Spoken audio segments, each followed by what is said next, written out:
Great Indian bustard it's an endemic to Indian sub continent. So దీన్నే local గా గోదావరి అని కూడా అంటాము. సో ఇండియాలో ఏ స్టేట్ లో ఇవి ఎక్కువగా ఉంటాయి అంటే ఆల్మోస్ట్ 90 to 95% వరకు రాజస్థాన్ అండ్ గుజరాత్ లో ఉంటాయి.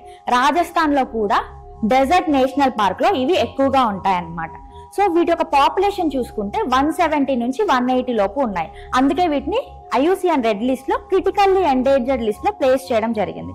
సో వీటిని కన్సర్వ్ చేయడం కోసం ఒక బ్రీడింగ్ సెంటర్ అనేది ఏర్పాటు చేశారనమాట రాజస్థాన్ లో. దాని పేరే సుదాసరి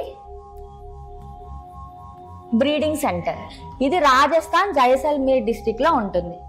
సో దీని రీసెంట్ గా ఆర్టిఫిషియల్ ఇన్సెమినేషన్ ద్వారా వీటి యొక్క చిక్స్ ని హ్యాక్ చేయడం జరిగింది అనమాట. సో వీటి యొక్క ప్రొటెక్షన్ స్టేటస్ చూసుకుంటే IUCN రెడ్ లిస్ట్ లో క్రిటికల్లీ ఎండేంజర్డ్ లిస్ట్ లో ప్లేస్ చేశాయి. బట్ 1991 లో ఇవి వల్నరబుల్ లిస్ట్ లో ఉండేవన్నమాట. 2001 తర్వాత ఇవి క్రిటికల్లీ ఎండేంజర్డ్ లిస్ట్ లోకి వచ్చాయి. బికాస్ ఆఫ్ దర్ పాపులేషన్ తగ్గిపోవడం వల్ల వచ్చాయన్నమాట. వీటి యొక్క హ్యాబిటేట్ చూసుకుంటే grass lands and dense scrub areas లో ఇవి ఎక్కువగా ఉంటాయి. ఓన్లీ రాజస్థాన్ అండ్ గుజరాత్ లోనే కాకుండా ఇండియాలో ఆంధ్రప్రదేశ్, కర్ణాటక అండ్ మహారాష్ట్రలో కూడా ఇవి ఉంటాయి. అండ్ ఆంధ్రప్రదేశ్ లో Rollapadu wild life sanctuary. So ఇది నంద్యాల డిస్ట్రిక్ట్ లో ఉంది. సో ఈ రోళ్లపాడు వైల్డ్ లైఫ్ శాంక్చురీలో కూడా మనకి గ్రేట్ ఇండియన్ బస్టర్స్ అనేవి కనిపిస్తాయి అనమాట.